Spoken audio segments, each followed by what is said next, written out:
Hay cosas que la NASA nunca te contará, cosas que solo conocen aquellos que han estado allí arriba, flotando en la oscuridad infinita del espacio. Y entre esas cosas existe una lista de reglas tan extraña, tan perturbadora, que te hace cuestionar todo lo que creías saber sobre la exploración espacial. Imagina por un momento que has dedicado toda tu vida a un sueño, años de entrenamiento brutal, sacrificios personales inimaginables, todo para alcanzar las estrellas. Y entonces, justo antes de tu primera misión, te entregan un documento. No es el manual de operaciones que esperabas. No son procedimientos de emergencia estándar. Es algo diferente, algo que no aparece en ningún archivo público, algo que nunca podrás mencionar a tu familia, a tus amigos, a nadie fuera de ese pequeño círculo de personas que han visto lo que tú estás a punto de ver. La exploración espacial siempre ha sido envuelta en un halo de secreto. Desde los primeros días de la Guerra Fría, cuando cada lanzamiento era tanto un logro científico como una declaración política, hasta nuestros días, donde las misiones tripuladas a la Estación Espacial Internacional parecen rutinarias, casi aburridas.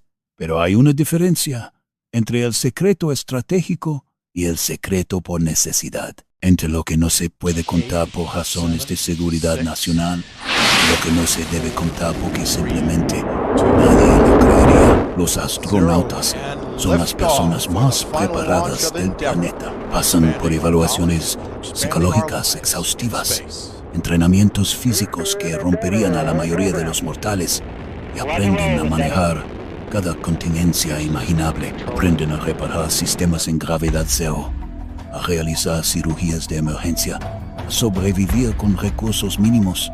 Se les prepara para el aislamiento, para el confinamiento, para la posibilidad muy real de que algo salga mal y nunca regresen a casa. Pero hay cosas para las que no pueden prepararte, cosas que desafían la lógica, que no tienen explicación en ningún manual de física o ingeniería.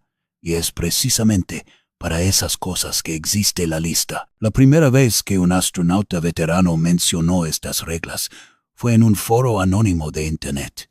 No dio su nombre, por supuesto. No proporcionó detalles que pudieran identificarlo, pero las reglas que compartió eran demasiado específicas, demasiado extrañas, para ser una simple invención. Hablaba de protocolos no oficiales, de advertencias transmitidas de generación en generación de astronautas, de cosas que todos sabían, pero que nadie documentaba oficialmente. Según este testimonio, la lista se entrega durante lo que ellos llaman la conversación final. Ocurre aproximadamente 48 horas antes del lanzamiento, no en las instalaciones principales, donde hay cámaras y micrófonos por todas partes. Ocurre en una sala sin maca, sin ventanas, sin ningún tipo de dispositivo de grabación. Solo están el astronauta y un oficial de alto rango, alguien que ha estado en el espacio múltiples veces, alguien que sabe. La conversación comienza de manera casual. Preguntas sobre el estado mental del astronauta, sobre su familia, sobre sus expectativas para la misión. Y entonces, casi como si fuera una ocurrencia tardía, el oficial saca un papel. No es un documento oficial. No tiene el logo de la NASA. No tiene fecha ni firma. Solo una serie de reglas numeradas, escritas en un lenguaje simple y directo. La primera regla es quizás la más desconcertante. Si escuchas golpes en el exterior de la nave cuando no hay ninguna actividad extravehicular programada, no respondas. Nunca respondas. Golpes en el espacio. El espacio es un vacío. No hay nada que pueda golpear. No hay aire que transmita el sonido. Y sin embargo, esta es la primera regla, la más importante, la que se enfatiza con más fuerza. Los astronautas veteranos no la cuestionan, la aceptan como aceptarían cualquier otro protocolo de seguridad, porque todos, absolutamente todos los que han pasado tiempo significativo en el espacio, han escuchado esos golpes. No son golpes aleatorios, no son los crujidos normales de la nave expandiéndose y contrayéndose con los cambios de temperatura.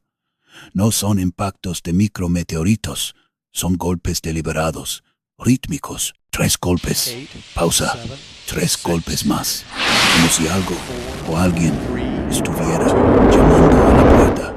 La segunda regla es igualmente perturbadora. Si ves una luz moviéndose entre las estrellas de manera que no coincide con ningún satélite o nave conocida, no la sigas con la mirada. No intentes fotografiarla. Ignórala. Los astronautas son observadores entrenados. Su trabajo implica documentar anomalías, registrar fenómenos inusuales, recopilar datos. La idea de ignorar algo deliberadamente va contra todos sus instintos. Pero esta regla existe por una razón, porque aquellos que la han ignorado, aquellos que han seguido esas luces con la mirada, han reportado experiencias que han requerido evaluaciones psicológicas extensivas después de su regreso. Algunos nunca han vuelto a volar. La tercera regla habla sobre los sueños. Si sueñas que estás flotando fuera de la nave sin traje espacial y puedes respirar, no le cuentes ese sueño a nadie de la tripulación. Los sueños en el espacio son notoriamente extraños. La gravedad cero afecta el cerebro de maneras que apenas comenzamos a comprender. Los ciclos de sueño se alteran, las pesadillas son comunes, pero este sueño específico, el sueño de flotar en el vacío y poder respirar, es diferente, porque no es solo un sueño, o al menos no lo es de la manera en que pensamos en los sueños. Múltiples astronautas han reportado tener exactamente el mismo sueño, con detalles idénticos. Se ven a sí mismos saliendo de la esclusa de aire sin traje. Esperan el horror de la descompresión, de la muerte instantánea. Pero en lugar de eso, pueden respirar. El espacio se siente cálido, acogedor, y hay algo allí afuera con ellos. Algo que no pueden ver directamente, pero que sienten. Algo que quiere comunicarse. Lo más perturbador de este sueño es que aquellos que lo tienen comienzan a experimentar un impulso casi irresistible de hacerlo realidad. Comienzan a obsesionarse con las esclusas de aire, con la idea de salir sin protección. Es como si el sueño plantara una semilla en su mente, una semilla que crece y se fortalece cada noche que pasan en órbita. La cuarta regla es más críptica. Si un miembro de la tripulación comienza a hablar sobre los otros, no lo corrijas, no discrepas. Simplemente reporta a control de misión, usando el código Tango Sierra. ¿Quiénes son los otros? La regla no lo aclara, pero el código Tango Sierra es un código de emergencia psicológica.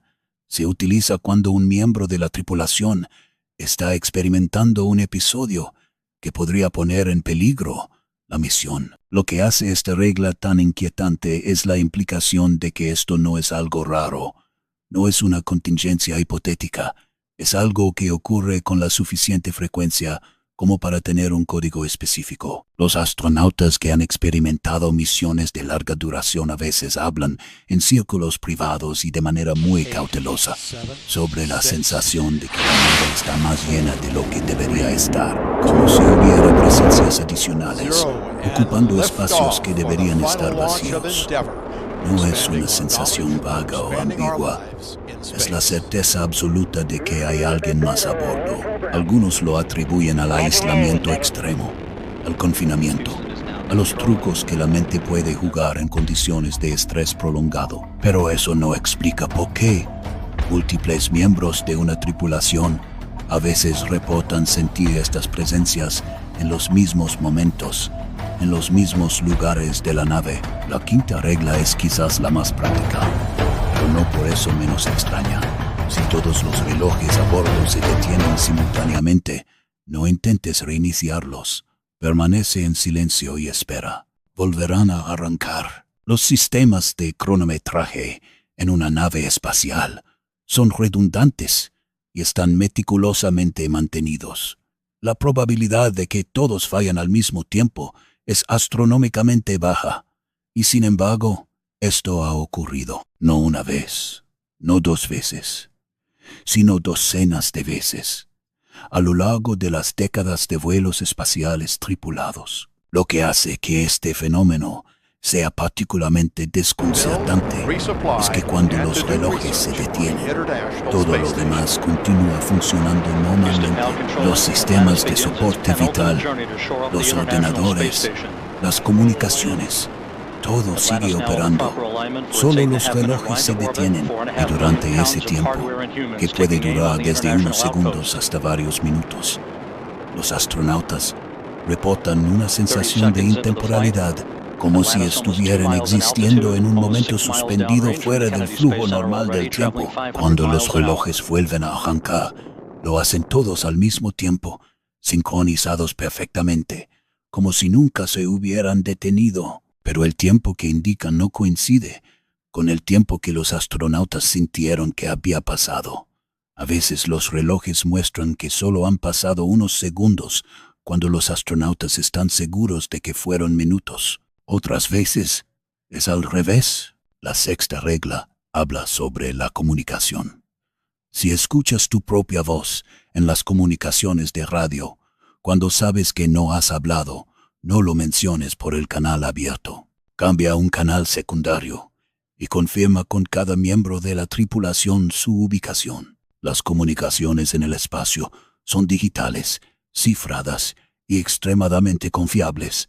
La interferencia es rara. La posibilidad de que la voz de alguien se reproduzca sin que esa persona haya hablado es técnicamente imposible. Y sin embargo, esta regla existe. Los casos documentados de este fenómeno son escasos, porque, como indica la regla, los astronautas son instruidos a no hablar de ello abiertamente, pero en entrevistas no oficiales. Años después de sus misiones, algunos veteranos han admitido haberlo experimentado. Describen la experiencia como profundamente perturbadora. No es un eco o una repetición, es su voz, diciendo cosas que nunca dijeron, manteniendo conversaciones que nunca ocurrieron.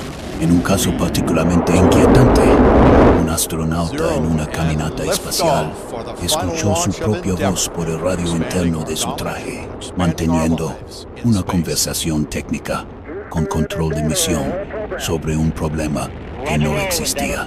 Cuando regresó a la nave y revisó las grabaciones, no había ningún registro de esa comunicación, pero 3 otros miembros de la tripulación confirmaron haberla escuchado en tiempo real. La séptima regla es breve, pero cargada de implicaciones.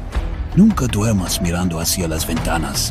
Las ventanas de una nave espacial o de la Estación Espacial Internacional ofrecen vistas impresionantes de la Tierra, de las estrellas, del cosmos en toda su magnificencia. Los astronautas a menudo hablan de pasar horas simplemente mirando por esas ventanas, experimentando lo que se llama el efecto de visión general, una profunda sensación de conexión con el planeta y con la humanidad. Pero por la noche, cuando las luces interiores están apagadas y la tripulación duerme, esas ventanas se convierten en algo diferente. Varios astronautas han reportado despertar en medio de la noche con la abrumadora sensación de que algo está mirando hacia adentro. No ven nada cuando abren los ojos. Las estrellas están ahí, la Tierra da vueltas debajo. Todo parece normal, pero la sensación no desaparece. La certeza de que algo estuvo observándolos mientras dormían es ineludible. Algunos han ido más allá. Han reportado despertar y ver, por una fracción de segundo, un reflejo en la ventana. Pero no es su reflejo, es algo más. Algo que desaparece en el instante en que lo reconocen conscientemente. Cuando revisan las grabaciones de las cámaras de seguridad, no hay nada anormal, pero la memoria persiste, vívidamente real, imposible de descartar como un simple sueño. La octava regla introduce un elemento de precaución social. Si un miembro de la tripulación comienza a preferir pasar tiempo en el módulo más alejado o menos usado de la nave, no lo dejes solo allí por periodos extendidos. El aislamiento dentro del aislamiento. Los psicólogos que trabajan con astronautas reconocen que incluso en el espacio confinado de una nave o estación espacial, las personas necesitan momentos de soledad. Es normal, es saludable, pero hay una diferencia entre buscar momentos ocasionales a solas y desarrollar una preferencia obsesiva por ciertos espacios. Los módulos menos usados de la Estación Espacial Internacional, particularmente algunos de los más antiguos, tienen una reputación entre las tripulaciones. No es algo que se discuta oficialmente, pero es conocimiento común entre aquellos que han vivido allí. Estos espacios se sienten diferentes, más silenciosos, incluso teniendo en cuenta el constante zumbido de los sistemas de soporte vital, más fríos, aunque los sensores de temperatura no muestran ninguna diferencia, y aquellos que pasan demasiado tiempo allí comienzan a cambiar. El cambio es sutil al principio, una preferencia por estar solo, una distracción durante las conversaciones, como si su atención estuviera en otra parte. Y luego, gradualmente, comienzan a hablar sobre cosas que perciben en esos espacios, sombras que se mueven en la periferia de su visión, sonidos que no deberían existir, una presencia que insisten no es amenazante. De hecho, la describen como acogedora, incluso consoladora, y eso es exactamente lo que hace que sea tan peligroso. La novena regla es directa y final. Si Control de Misión te ordena cerrar todas las ventanas exteriores con los paneles de protección, hazlo inmediatamente sin hacer preguntas. No intentes mirar afuera primero. Los paneles de protección sobre las ventanas existen principalmente para proteger contra impactos de micrometeoritos y para controlar la temperatura. Rara vez se cierran todos simultáneamente durante operaciones normales. Cuando Control de Misión da esta orden, no ofrecen una explicación, y según la regla, los astronautas no deben pedirla. ¿Qué hay ahí afuera que no deberían ver?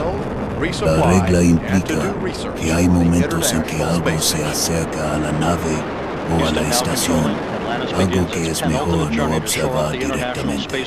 No es una amenaza física, al menos no en el sentido convencional. Los sistemas de defensa contra impactos seguirían funcionando, pero es algo que, si se ve, puede tener efectos duraderos en la psique del observador. Hay rumores, imposibles de verificar, sobre un incidente en los años 90 en el que esta orden fue dada, pero no se siguió lo suficientemente rápido. Un astronauta vio algo a través de la ventana antes de que el panel se cerrara. Completó su misión sin incidentes aparentes, pero después de regresar a la Tierra, nunca volvió a ser el mismo. Se retiró del programa espacial, se mudó a un lugar remoto, y en las raras ocasiones en que ha hablado sobre su experiencia, solo dice que hay cosas en el espacio que la mente humana no está equipada para procesar. La 10ª y última regla es quizás la más filosófica. Recuerda siempre que el espacio es vasto e indiferente. Si algo allí afuera parece mostrar interés específico en ti o en tu nave, no es el espacio. Actúa en consecuencia. Esta regla encapsula la esencia de todas las demás. El espacio, en su forma más pura, no es consciente, no observa, no interactúa.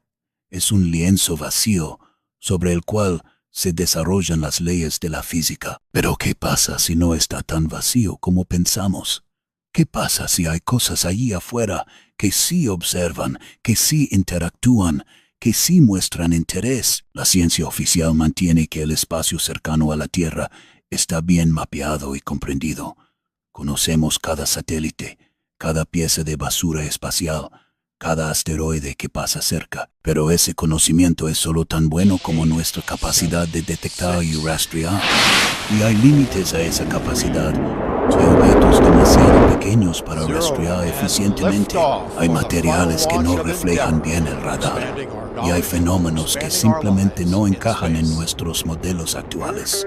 Los testimonios de astronautas sobre encuentros inexplicables se remontan a los albores de la era espacial. Yuri Gagarin, el primer humano en el espacio, reportó ver luces extrañas durante su órbita.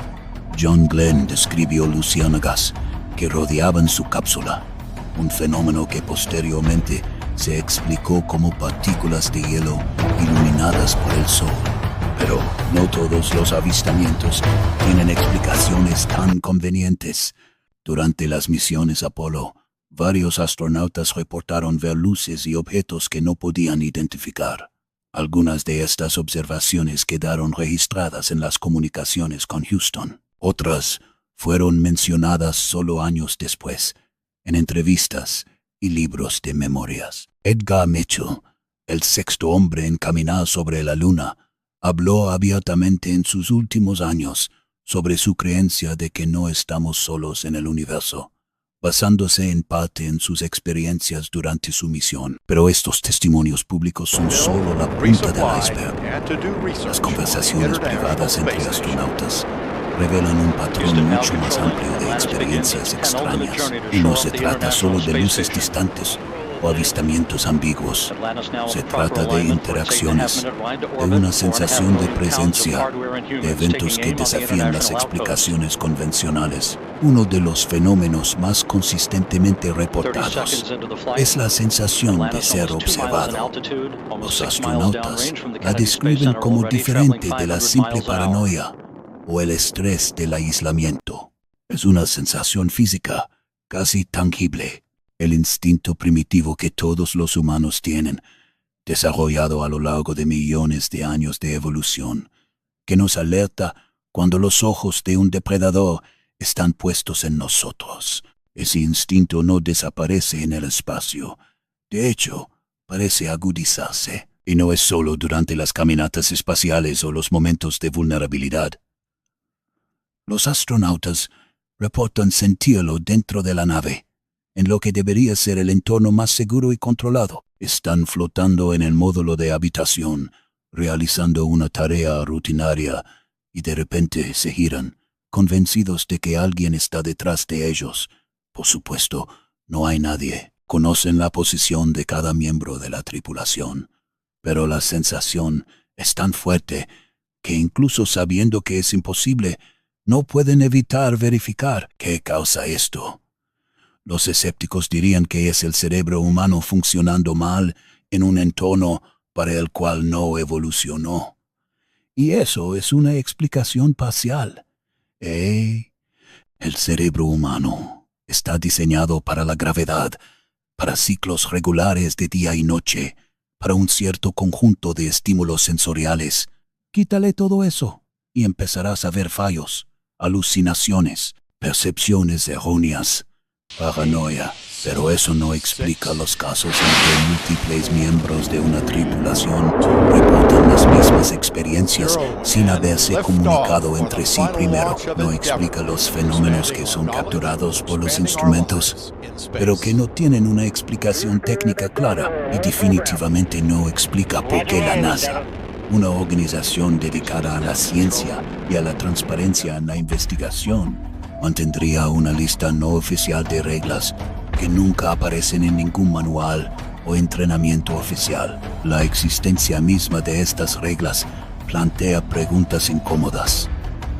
Si son solo supersticiones, rituales, sin sentido transmitidos por tradición, ¿por qué mantenerlas en secreto? ¿Por qué no incluirlas en el entrenamiento oficial con una nota explicando que algunos astronautas han reportado experiencias extrañas que probablemente son debidas al estrés psicológico? La transparencia sería la respuesta científica apropiada, pero si son más que supersticiones, si están basadas en experiencias reales que desafían nuestra comprensión actual, entonces el secreto tiene sentido, no desde una perspectiva de ocultamiento malicioso, sino desde una perspectiva de pragmatismo. ¿Cómo explicarías al público, a los contribuyentes que financian el programa espacial, que hay fenómenos allí arriba que no entendemos? ¿Cómo mantendrías el apoyo público si la gente supiera que sus astronautas están siguiendo reglas diseñadas para lidiar con lo inexplicable. La imagen pública de la exploración espacial es de ciencia, de precisión, de control absoluto sobre cada variable. Los astronautas son retratados como los últimos exploradores, valientes científicos, empujando los límites del conocimiento humano en un entorno hostil, pero predecible. Esa narrativa es poderosa y inspiradora. Es lo que motiva a generaciones de jóvenes a estudiar ciencia y matemáticas, a soñar con las estrellas. Pero la realidad es más complicada. El espacio no es el laboratorio clínico y controlado que la narrativa pública sugiere. Es un lugar donde ocurren cosas extrañas, donde los instrumentos a veces fallan de maneras que no deberían ser posibles, donde los seres humanos experimentan fenómenos que no encajan en ninguna categoría conocida. Y quizás lo más perturbador de todo es que estos fenómenos parecen estar aumentando en frecuencia. En los primeros días del vuelo espacial, los informes de experiencias extrañas eran relativamente raros, pero a medida que hemos establecido una presencia más permanente en órbita, con la construcción de estaciones espaciales de larga duración, los incidentes se han vuelto más comunes. Es porque estamos pasando más tiempo allí arriba, aumentando las oportunidades estadísticas de que ocurran anomalías? ¿O es porque hay algo sobre nuestra presencia prolongada en el espacio que está atrayendo atención? ¿Algo que está empezando a notar que estamos allí? La Estación Espacial Internacional ha sido habitada continuamente desde el año 2000. Eso es más de 2 décadas de presencia humana ininterrumpida en órbita. Durante ese tiempo, cientos de astronautas y cosmonautas han llamado hogar a la estación, algunos por periodos de 6 meses o más. Y durante esos años, la lista de reglas no oficiales ha crecido. Las 10 reglas originales, las que fueron mencionadas en ese primer testimonio anónimo, son solo el comienzo. Los veteranos hablan de reglas adicionales, más específicas, que se han añadido basándose en nuevas experiencias. Reglas sobre ciertos horarios del día que es mejor evitar para caminatas espaciales. Reglas sobre cómo responder si los sistemas de comunicación empiezan a transmitir lenguajes que nadie a bordo habla. Reglas sobre qué hacer si la Tierra, vista desde la ventana, no se ve exactamente como debería. Este último punto merece más atención. Los astronautas conocen íntimamente la apariencia de la Tierra desde el espacio. Los continentes, los océanos, los patrones climáticos. Es una imagen que se graba en su memoria. Pero ocasionalmente reportan momentos en que algo está mal. No dramáticamente diferente. No de una manera que puedan señalar específicamente, pero algo en los colores, en las proporciones, en la distribución de las nubes. Está ligeramente desincronizado. Estos episodios duran solo segundos. Parpadean y todo vuelve a la normalidad. Si estuvieran solos cuando ocurre, podrían descartarlo como un fallo momentáneo de percepción. Pero cuando varios miembros de la tripulación lo experimentan simultáneamente, cuando todos se giran unos a otros con expresiones de confusión, sabiendo sin necesidad de palabras que todos acaban de ver algo extraño, se vuelve más difícil de descartar. ¿Qué explicación podría haber para esto? Desde una perspectiva científica, la respuesta más probable es algún tipo de fallo perceptual colectivo, posiblemente inducido por factores ambientales compartidos como niveles de dióxido de carbono o presión atmosférica. Pero las estaciones espaciales son monitoreadas meticulosamente precisamente para estos factores, y cuando estos incidentes ocurren, todas las lecturas son normales. Otra posibilidad más exótica, pero aún dentro del reino de la ciencia conocida, es que estos sean momentos de relatividad perceptual. Sabemos que el tiempo y el espacio no son absolutos, que la velocidad y la gravedad pueden afectarlos.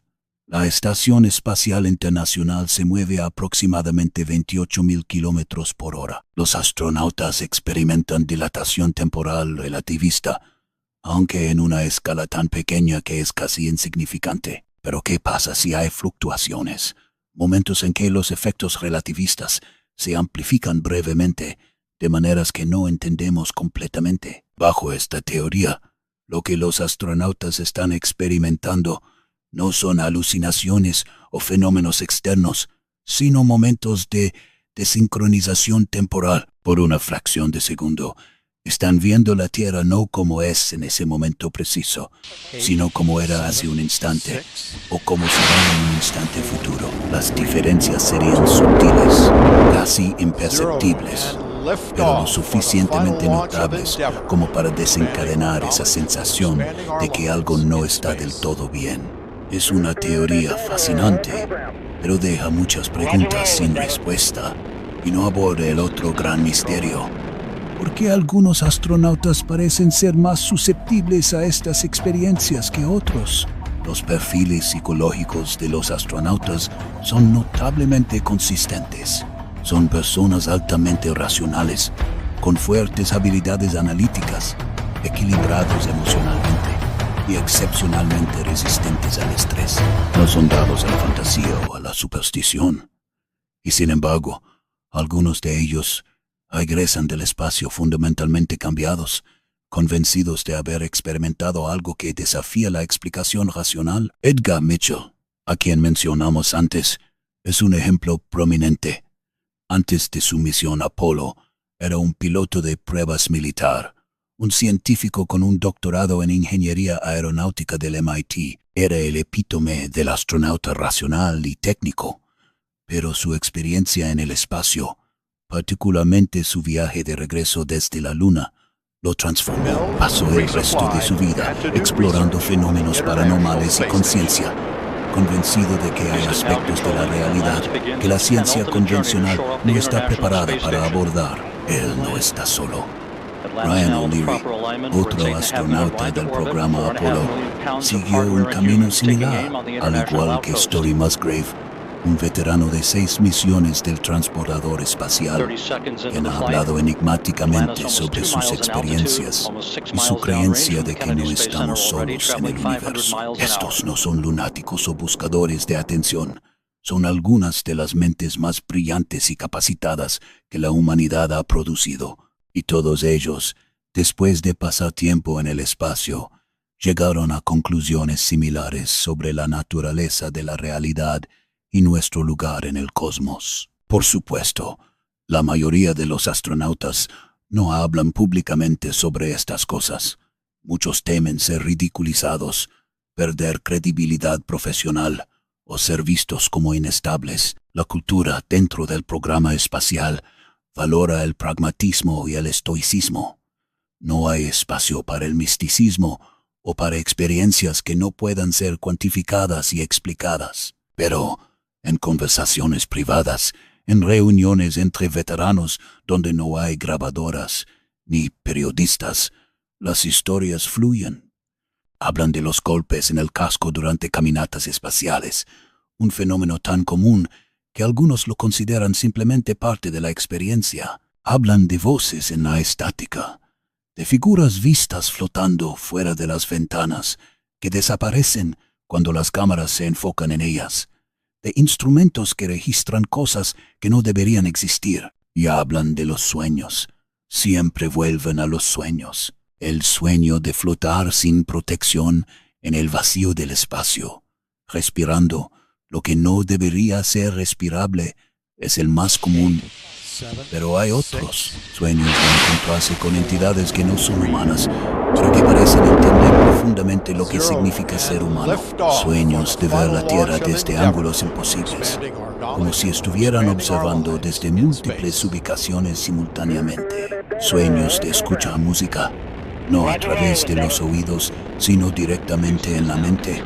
Melodías que nunca han existido, pero que son perfectas y completas. Los neurocientíficos que estudian los sueños de los astronautas han notado patrones inusuales.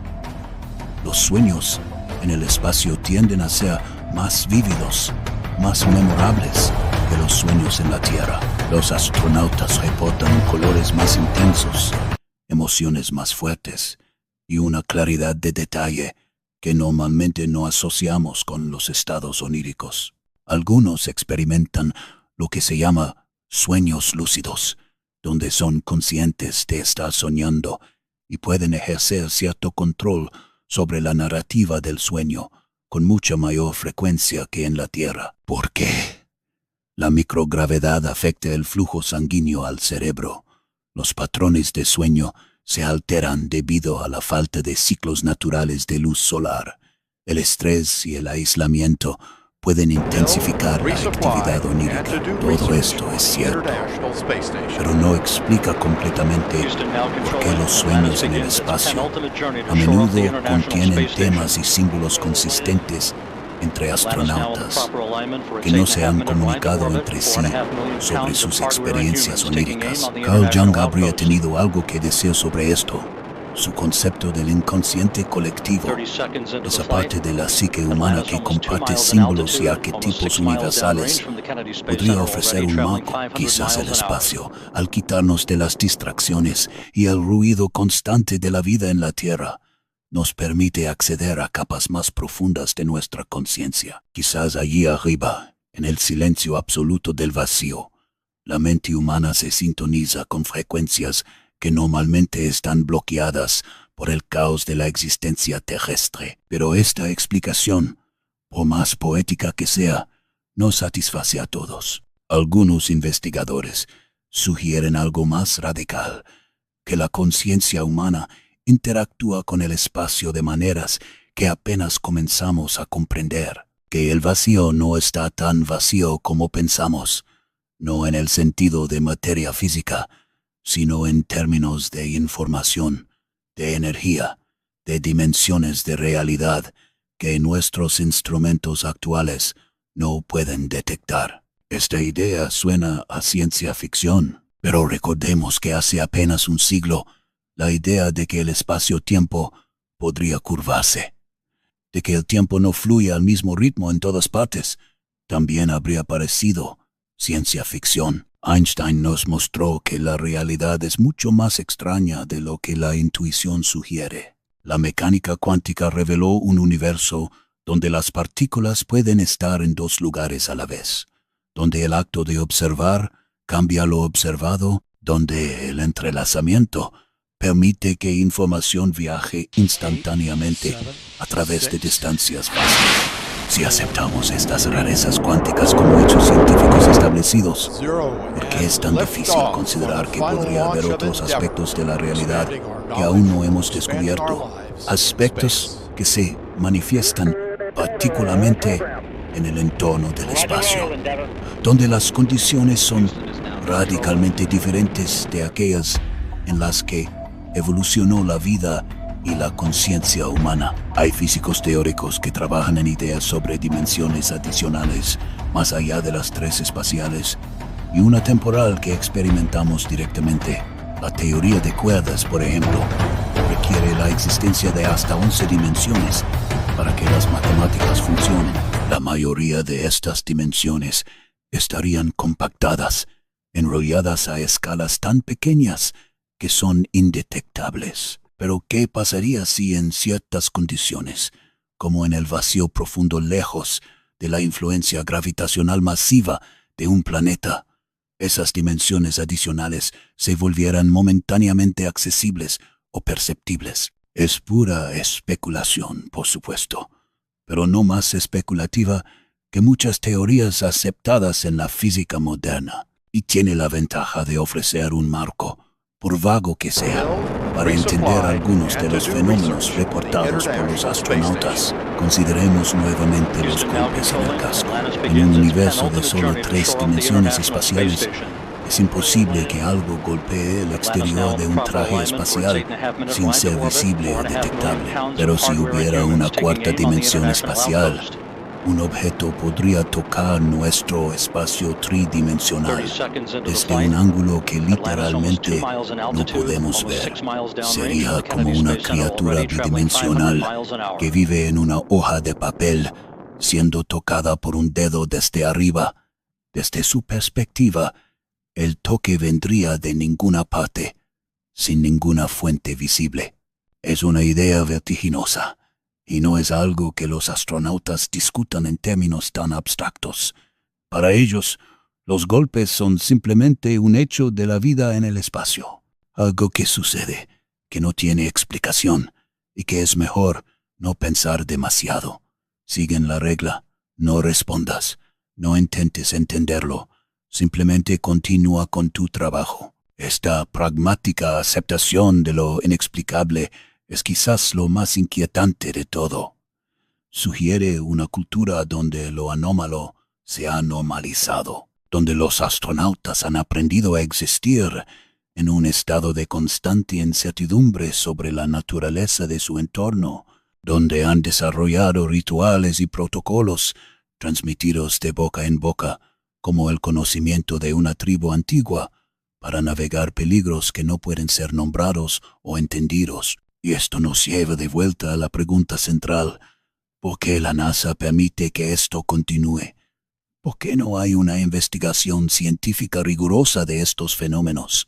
La respuesta corta es: la hay, solo que no es pública. Los documentos que han sido filtrados a lo largo de los años, los testimonios de personal que ha trabajado en el programa espacial, todos apuntan a la existencia de proyectos de investigación clasificados que estudian estos fenómenos.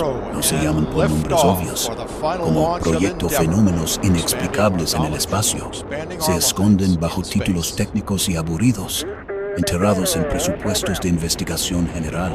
El objetivo de estos proyectos no es necesariamente encontrar explicaciones sobrenaturales. De hecho, la mayoría de los científicos involucrados probablemente están buscando explicaciones perfectamente naturales, efectos psicológicos del aislamiento extremo, fallos de percepción inducidos por la radiación cósmica, artefactos de los sistemas de soporte vital. Pero el hecho de que estos proyectos existan y sean clasificados sugiere que los fenómenos son tomados en serio a nivel institucional. También sugiere que los hallazgos de estos proyectos son suficientemente preocupantes como para mantenerlos fuera del dominio público. No necesariamente porque revelen la existencia de vida extraterrestre o dimensiones alternativas, sino porque podrían revelar vulnerabilidades fundamentales en la capacidad humana para operar en el espacio.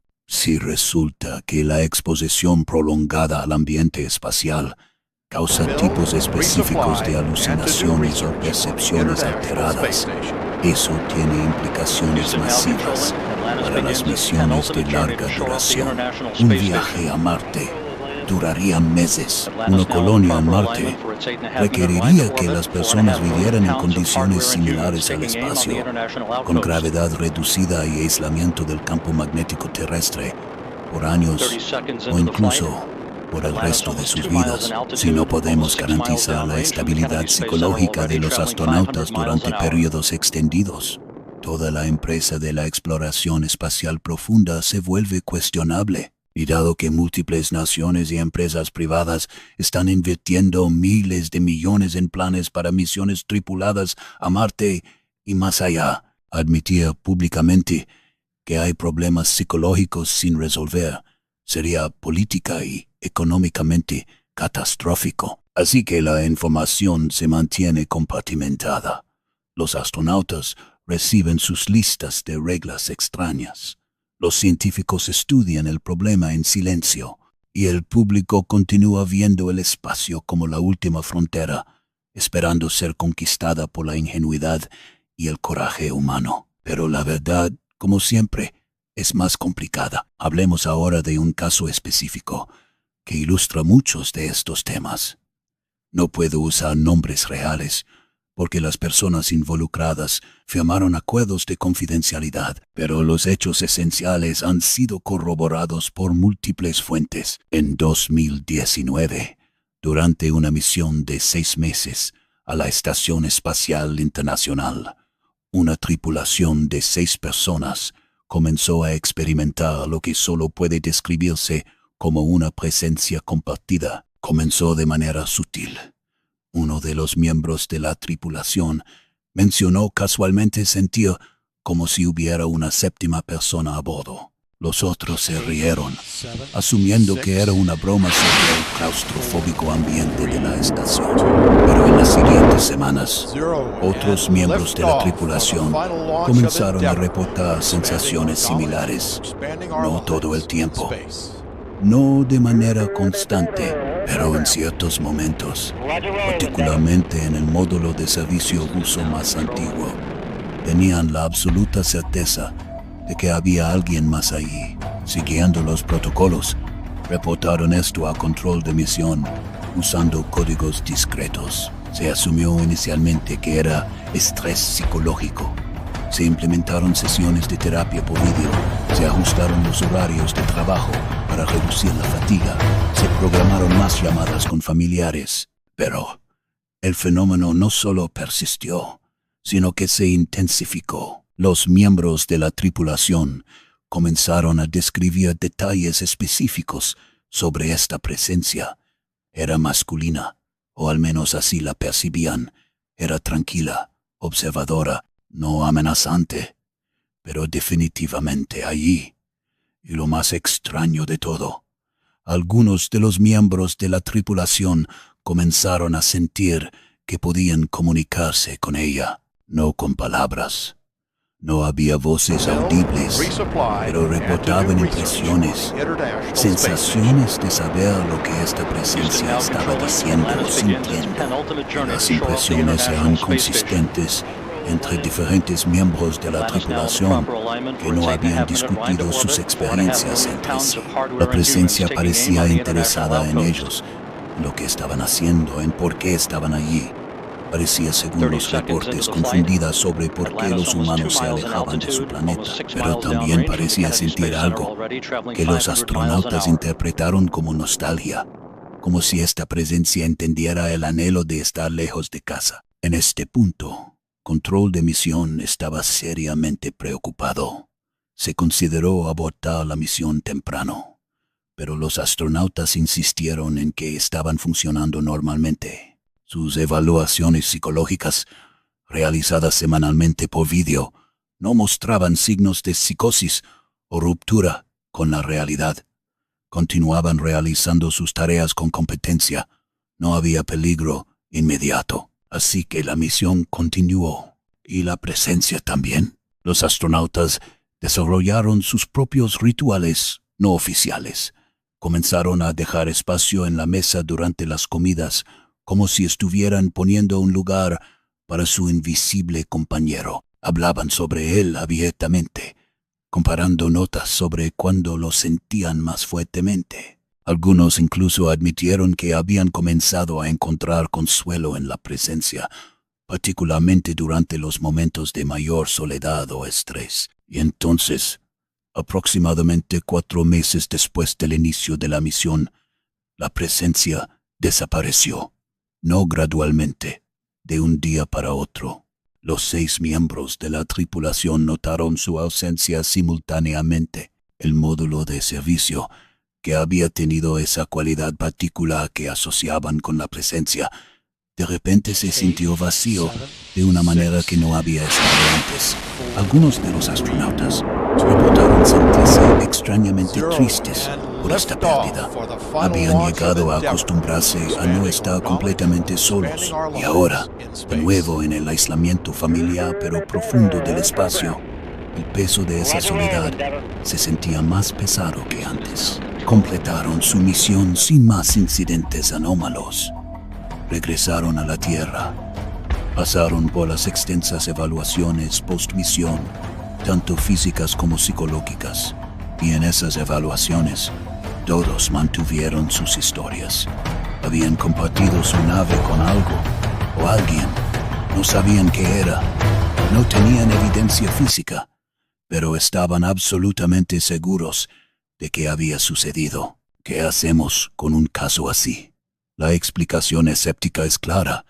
6 personas bajo estrés extremo, en condiciones de aislamiento severo, desarrollaron una alucinación compartida. Es raro, pero no sin precedentes.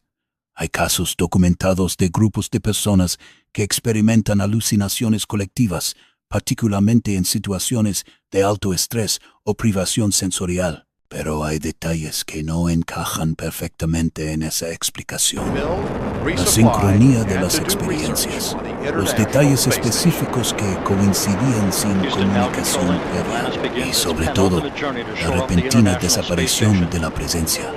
Si fuera una ilusión psicológica gradualmente construida por el grupo, esperaríamos que se disipara gradualmente también, pero cesó abruptamente, como si algo que había estado realmente allí se hubiera ido.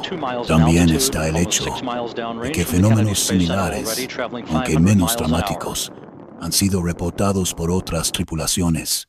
La sensación de una presencia invisible en la estación es suficientemente común como para tener un apodo informal entre los astronautas, el octavo pasajero. Nadie habla de ello públicamente, pero dentro de la comunidad es conocimiento compartido. Algunos antropólogos que han estudiado estos reportes han trazado paralelos con fenómenos conocidos de culturas aisladas o grupos en condiciones extremas.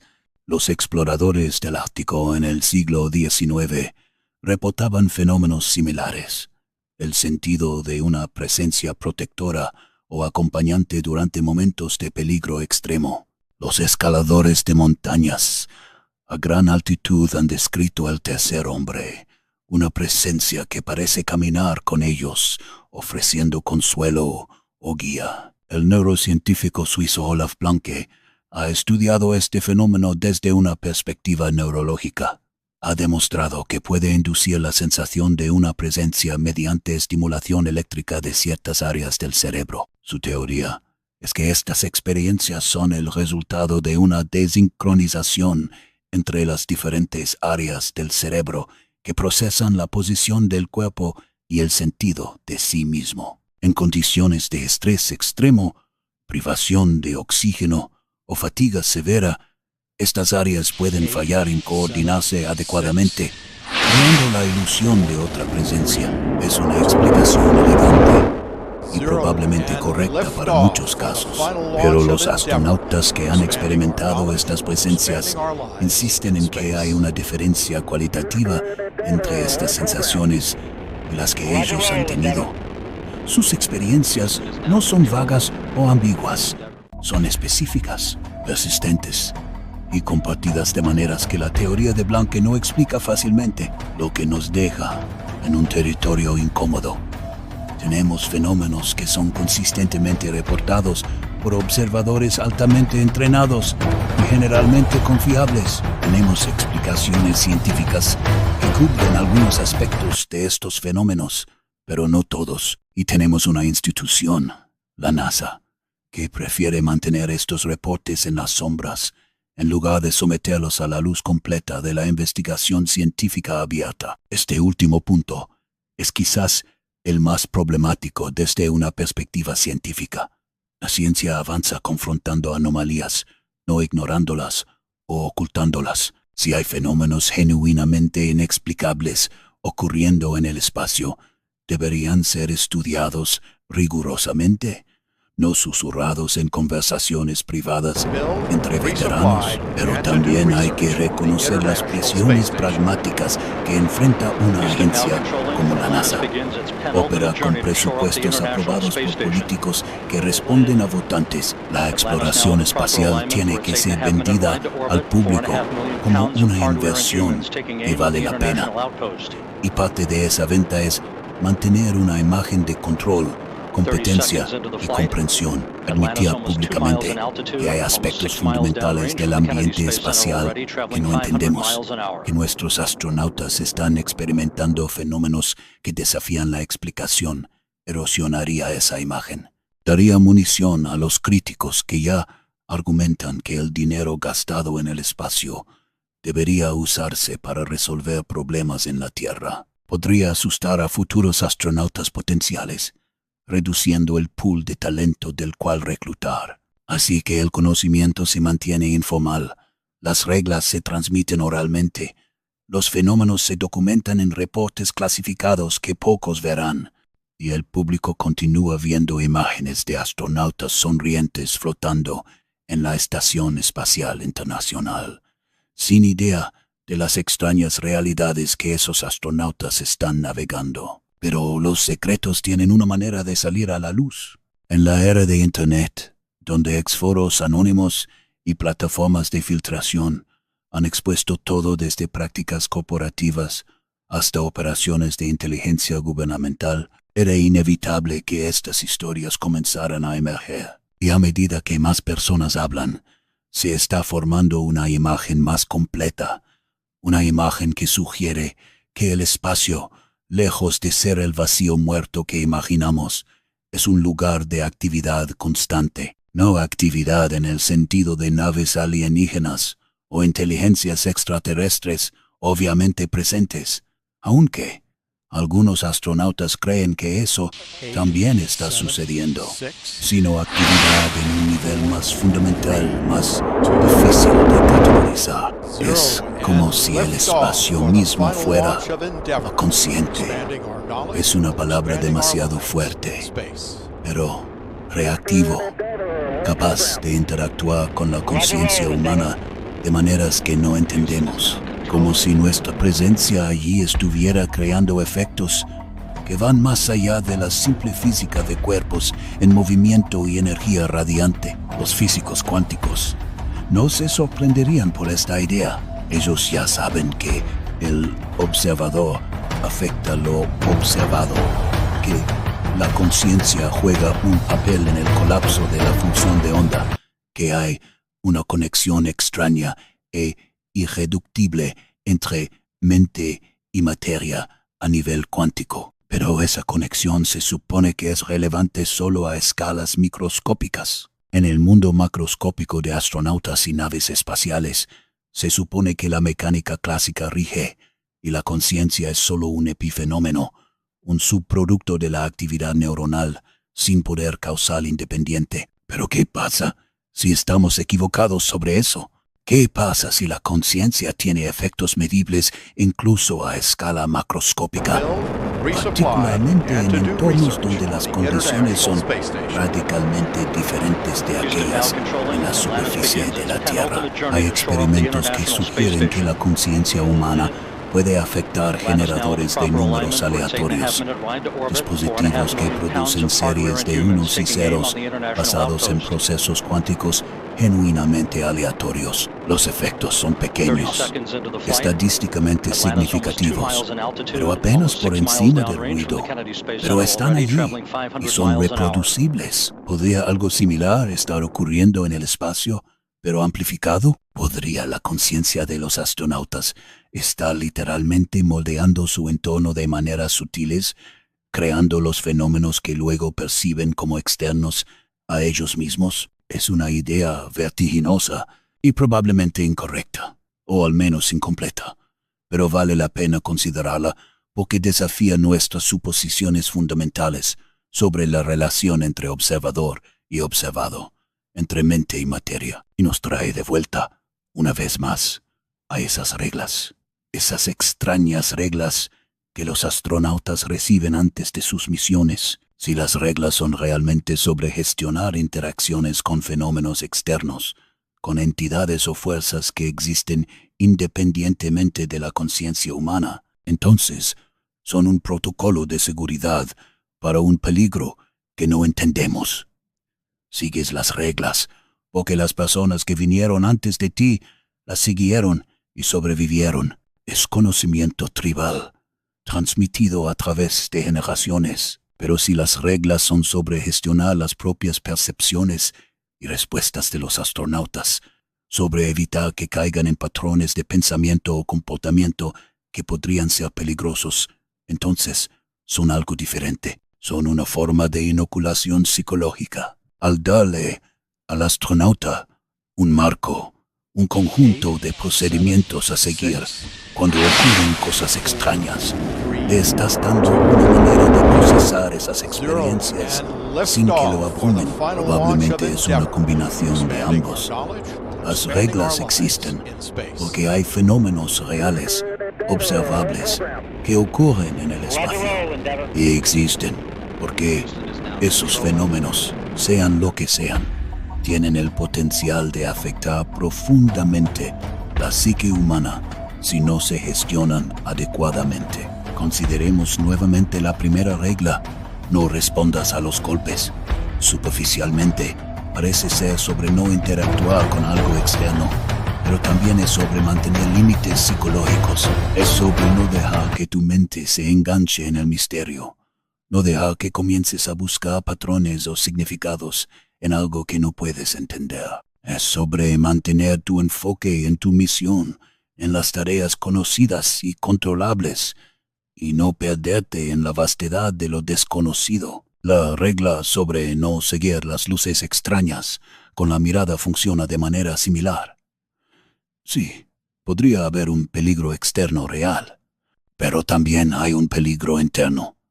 El peligro de la obsesión, de dedicar recursos mentales a algo que no puedes resolver, de permitir que lo inexplicable tome residencia permanente en tu mente, y la regla sobre no dormir, mirando las ventanas, más allá de cualquier peligro de que algo esté realmente mirando hacia adentro, está el peligro de que te vuelvas hipervigilante, de que comiences a buscar amenazas donde no las hay, de que tu mente primitiva de mamífero, todavía sintonizada con los peligros de las sabanas africanas, comience a ver depredadores en cada sombra. Visto desde este ángulo, las reglas son profundamente sabias.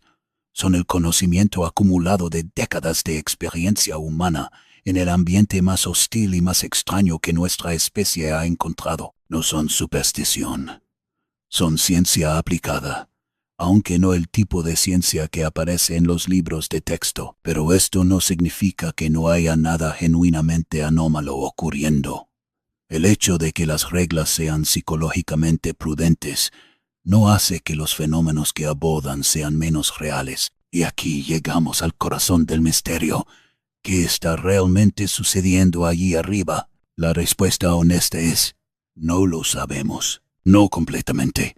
Tenemos piezas del rompecabezas, tenemos testimonios de astronautas confiables, tenemos datos instrumentales que muestran anomalías ocasionales, tenemos teorías que explican algunas cosas pero no otras, pero no tenemos una imagen completa y coherente. Lo que sí tenemos es suficiente evidencia para sugerir que el espacio es más extraño de lo que la narrativa pública admite, que hay fenómenos ahí arriba que desafían nuestros modelos actuales, que los humanos que pasan tiempo en el espacio experimentan cosas que no encajan perfectamente en las categorías conocidas de alucinación, fallo de percepción o encuentro con entidades físicas. Y tenemos esas reglas, esas extrañas, inquietantes, fascinantes reglas. Hablemos ahora de lo que estas reglas podrían significar para el futuro de la exploración espacial, porque si nos tomamos en serio la posibilidad de establecer presencias humanas permanentes en el espacio, en la Luna, en Marte, necesitamos entender lo que estamos enfrentando. Las misiones actuales a la Estación Espacial Internacional duran típicamente 6 meses. Eso es mucho tiempo, pero sigue siendo temporal. Los astronautas saben que van a regresar a casa. Tienen una fecha de retorno. Pueden contar los días. Y ese conocimiento, esa certeza de que eventualmente volverán a la gravedad, al cielo azul, a la sensación del viento en su cara, les ayuda a sobrellevar los aspectos más difíciles de la vida en el espacio. Pero, ¿qué pasa con una misión a Marte? Eso sería un viaje de ida de 6 a 9 meses, seguido de una estancia en Marte de quizás 1 año o más, seguido de un viaje de regreso de otros 6 a 9 meses. Estamos hablando de 2 años o más en el espacio y en un ambiente extraterrestre. Y eso es para una misión de ida y vuelta. Una colonia permanente significaría que las personas pasarían el resto de sus vidas ahí. Si los fenómenos descritos en las reglas son reales y se intensifican con la duración de la exposición, como sugieren algunas evidencias. Entonces, las misiones de larga duración podrían enfrentar desafíos psicológicos que actualmente no estamos preparados para manejar. Imagina estar en una nave durante 9 meses de viaje a Marte, escuchando esos golpes todas las noches, o viendo esas luces inexplicables con mayor frecuencia, o sintiendo presencias que se vuelven más fuertes, más definidas, más insistentes con el tiempo. ¿Cuánto tiempo puede una mente humana soportar eso antes de que algo se rompa? Los psicólogos que trabajan con el programa espacial están muy conscientes de estos riesgos. Están desarrollando protocolos para misiones de larga duración, que incluyen monitoreo psicológico constante, terapia remota, estrategias de afrontamiento y planes para abortar misiones si la salud mental de la tripulación se deteriora más allá de ciertos umbrales. Pero ¿qué pasa si estos fenómenos no son solo desafíos psicológicos? ¿Qué pasa si hay algo genuinamente peligroso allí afuera? Algo que se vuelve más activo o más interesado cuanto más tiempo pasamos en su dominio. Esta es la pregunta que mantiene despiertos a algunos planificadores de misiones por la noche. No la que hablan públicamente, por supuesto, pero en conversaciones privadas, después de que las presentaciones oficiales han terminado y las cámaras están apagadas, expresan sus preocupaciones. ¿Estamos listos para esto? ¿Realmente entendemos lo que estamos haciendo cuando enviamos humanos más allá de la órbita terrestre por periodos extendidos? ¿Y qué pasa si algo sale terriblemente mal? No con la tecnología, sino con la interfaz entre la mente humana y el ambiente espacial. No hay buenas respuestas a estas preguntas, solo especulaciones, planes de contingencia y una esperanza cautelosa de que los humanos son lo suficientemente adaptables como para lidiar con cualquier cosa que el espacio les arroje. Pero las reglas sugieren que ya hemos encontrado límites a esa adaptabilidad, que ya hemos descubierto que hay cosas ahí arriba con las que no podemos interactuar de manera segura, que la mejor estrategia, al menos por ahora, es evitar, ignorar y mantener una distancia psicológica cuidadosa de lo inexplicable. Eso no es especialmente tranquilizador, pero quizás es realista y nos lleva a una pregunta aún más profunda. ¿Deberíamos estar en el espacio en absoluto? Esta es una pregunta que rara vez se plantea seriamente en los círculos de exploración espacial. La suposición es que la expansión humana al espacio es inevitable, deseable y fundamentalmente buena. Es nuestro destino manifiesto cósmico. Somos una especie de exploradores. Las estrellas nos llaman, etc. Pero ¿qué pasa si el espacio no está destinado para nosotros? ¿Qué pasa si, al igual que las profundidades del océano o el interior de un volcán, es un ambiente donde los humanos pueden sobrevivir con tecnología, pero nunca prosperar realmente, donde el costo psicológico de la presencia sostenida es simplemente demasiado alto? Los defensores de la exploración espacial argumentarían que estos son solo desafíos a superar, que con suficiente tecnología, suficiente comprensión, suficiente adaptación, podemos hacer del espacio un hogar. Señalan el hecho de que los humanos han habitado prácticamente cada ambiente en la Tierra, desde desiertos áridos hasta tundras congeladas. Siempre encontramos una manera, pero el espacio es cualitativamente diferente de cualquier ambiente terrestre. No es solo más extremo, es fundamentalmente extraño de maneras que estamos apenas comenzando a comprender. Y quizás ese es el punto. Quizás estas reglas, estos fenómenos extraños, son una forma de feedback del universo, una manera de decirnos: procede con cautela, no asumas que entiendes este lugar, respeta sus misterios. Hay una arrogancia en la forma en que hablamos sobre colonizar el espacio, como si fuera simplemente una cuestión de ingeniería y logística, como si el espacio fuera un lienzo en blanco, esperando ser llenado con ciudades humanas y agricultura y industria, como si no tuviera sus propias propiedades, sus propias reglas, sus propias, no quiero decir intenciones, porque eso suena demasiado antropomórfico, pero sus propias características que pueden no ser compatibles con la presencia humana a largo plazo.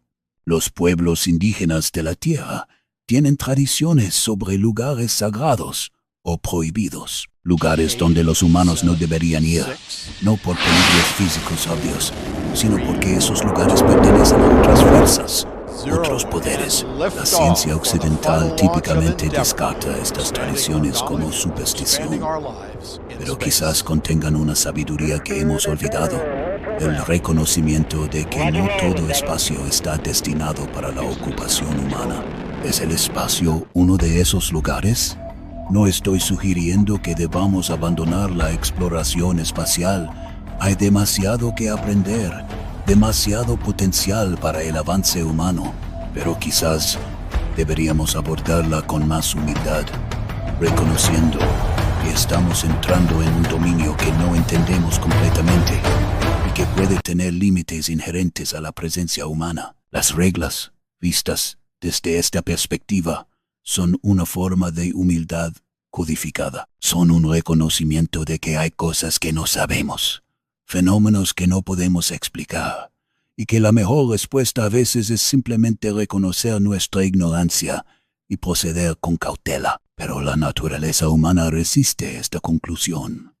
Queremos respuestas, queremos explicaciones, queremos domesticar lo desconocido, convertirlo en conocido, etiquetarlo y categorizarlo hasta que encaje perfectamente en nuestros modelos, y quizás eventualmente lo haremos.